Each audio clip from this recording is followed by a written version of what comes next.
काही उत्तर भारतीय विरुद्ध मराठी वाद नाही. काही जे भारतीय जनता पक्षाच्या AI ने जनरेट केलेली माकडं आहेत, त्या माकडांचं AI जनरेटेड माकडांचे हे प्रताप आहेत. तुम्ही ज्यांचा उल्लेख करताय ते असं म्हणतायत की ईट का जवाब पत्थर से नहीं लोहे से हम देंगे. द्या ना, बघू ना कुठला लोहा कुठला पत्थर. मी तुम्हाला सांगितलं ना, ही जी मंडळी आहेत होर्डिंग आणि पोस्टर लावणारी, ही भारतीय जनता पक्षाची AI जनरेट केलेली माकडं आहेत. या निमित्तानं निवडणुकीच्या पार्श्वभूमीवर वातावरण टाकवण्याचा प्रयत्न होतोय का? कारण जर लोहेचे जवाब देगे याचा नाही, मुळात असं आहे की याचा विषय आला कुठे, जाणीवपूर्वक भारतीय जनता पक्षाला या पद्धतीचं नॅरेटिव्ह तयार करायचं आहे आणि उत्तर भारतीय मतं गोळा करायचे आहेत. त्याच्यासाठी चाललेले हे खेळ आहेत. सोन्याची अंडी खाऊन झाली, आता कोंबडीच कापायला निघाले. आमच्याकडे विकासाचा तर त्यांच्याकडे खुर्चीचा एजेंडा. ही युती मराठी माणसाची नव्हे तर स्वतःचे अस्तित्व टिकवण्यासाठी उपमुख्यमंत्री एकनाथ शिंदे म्हणतात. मला एक सांगा की त्यांनी जी भारतीय जनता पक्षाबरोबर युती केली ती कशासाठी केली? सत्तेसाठीच केली ना, खुर्ची उभवायलाच केली ना. मुख्यमंत्री पद मिळालं नसतं तर युती केली असती का एकनाथ शिंदेनी? दुसऱ्याकडे जेव्हा एक बोट दाखवत आहे तेव्हा 4 बोट त्यांच्याकडे आहेत, हे त्यांनी लक्षात ठेवलं पाहिजे. अदानी फॅमिलीसाठी महानगरपालिका नाही, हे त्यांनी लक्षात ठेवावं. त्यांनी असंही म्हटलंय की आमची डेव्हलपमेंटची युती आहे, त्यांची सेटलमेंटची युती आहे. असं कसली डेव्हलपमेंट केली? मला एक त्या प्रश्नाचं उत्तर द्या. 2 पूल आणि 1 रस्ता म्हणजे डेव्हलपमेंट होत नाही. इथे राहणाऱ्या मुंबईकरांचा हॅपीनेस इंडेक्स किती आहे? खरोखर जनता खुश आहे का? मला असं वाटतं जर जनता खुश असेल तर ती प्रगती असते, तो विकास असतो. इथे जनता कुठे खुश आहे? लोकांना नोकऱ्या नाही. एक अटल सेतू बांधलाय पण इथले रस्ते सगळे खड्ड्यात भरलेले आहेत. रोज तर काय उठून मी रोज अटल सेतू वरनं नाही ना जाणार आहे.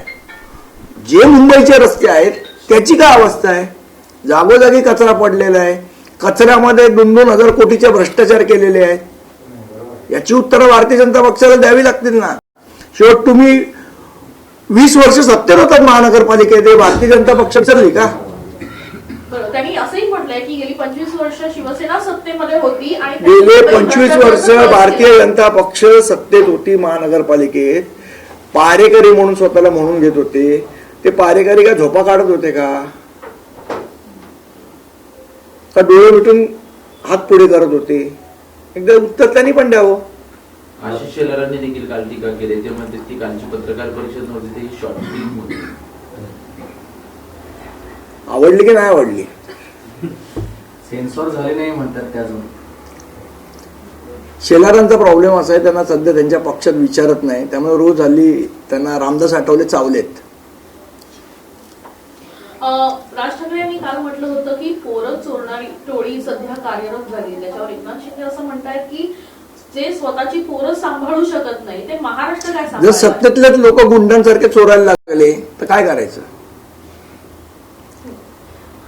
दुसरीकडे आम आदमी पार्टीनं कुठेतरी तुमची बाजू घेतलेली बघायला मिळत आहे की BMC is not a family business. Raj Thackeray आणि उद्धव ठाकरे यांचा फोटो घेऊन ट्विट केलं होतं.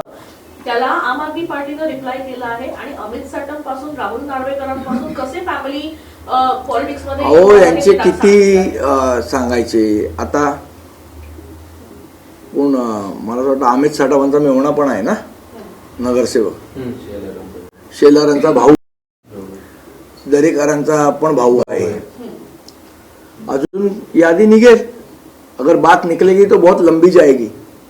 कोणाचा फॅमिली बिझनेस आहे ते कळेल ना. आणि का अदानीचा फॅमिली बिझनेस करायला महानगरपालिका आहे का? अदानीला धारावी द्या, अदानीला हे द्या, अदानीला ते द्या. मग अदानींच्या फॅमिलीसाठी महानगरपालिका तुम्हाला ताब्यात पाहिजे का? अदानी अंबानींच्या फॅमिलीसाठी हे पण एकदा सांगावं. मतांसाठी आता पलटी मारत आहेत, पण यांची जुने पापे त्यांना धुता येणार नाहीत. मुंबई आणि महाराष्ट्रातही हिंदुत्ववादीच आहे, महाराष्ट्रही हिंदुत्ववादीच आहे. माझी पैदास हिंदुत्ववादी असं मुख्यमंत्री देवेंद्र फडणवीस. आम्ही काल बघितली व्हिडिओ मध्ये.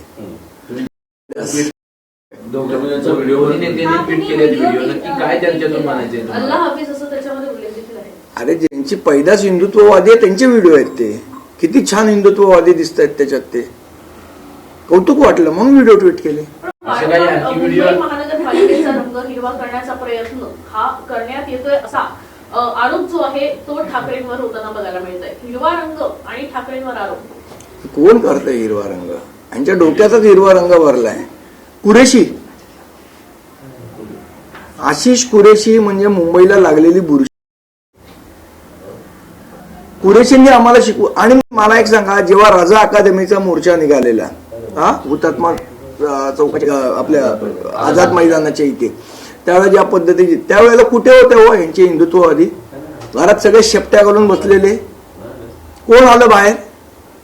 फडणवीस साहेब आले का आशिष कुरेशी आले? कोण आलं बाहेर? का अमित खान आले? कोण आलं? कोण बाहेर? त्यामुळे ह्यांनी आम्हाला हिंदुत्व वगैरे शिकवू नये. तुम्ही काल व्हिडिओ ट्विट केलात आणि राज ठाकरे देखील म्हटले की माझ्याकडे देखील असे खूप व्हिडिओ आहेत. नक्की काय त्या व्हिडिओच्या माध्यमातून तुम्हाला त्या वाक्याचा अर्थ पण काय घ्यायचा? नाही, मला असं वाटतं येणाऱ्या दिवसात कळेल. आणि आता ह्या व्हिडिओचं लावले तो व्हिडिओ पुन्हा सुरू होणार आहे. येणाऱ्या दिवसात मला असं वाटतं याची सगळ्याची उत्तरं मिळतील.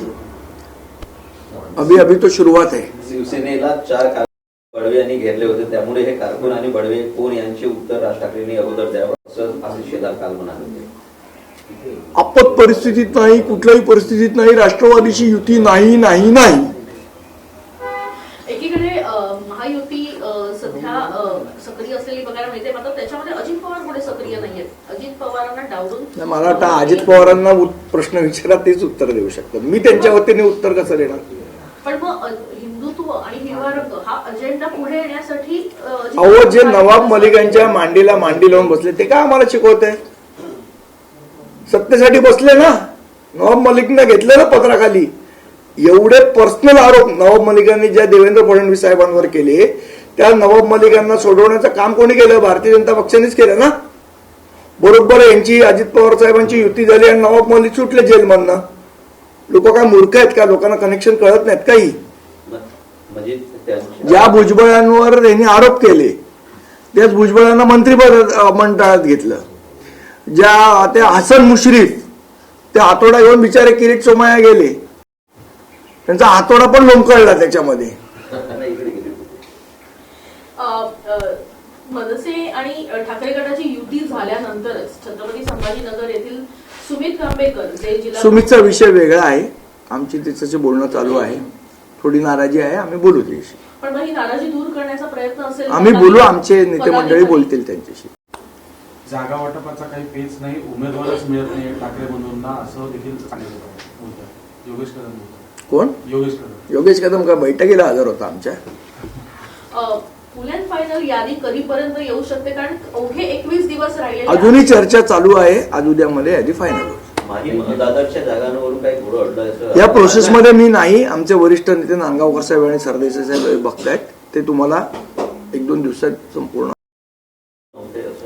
ते तब्येत बरी नाही त्यांची.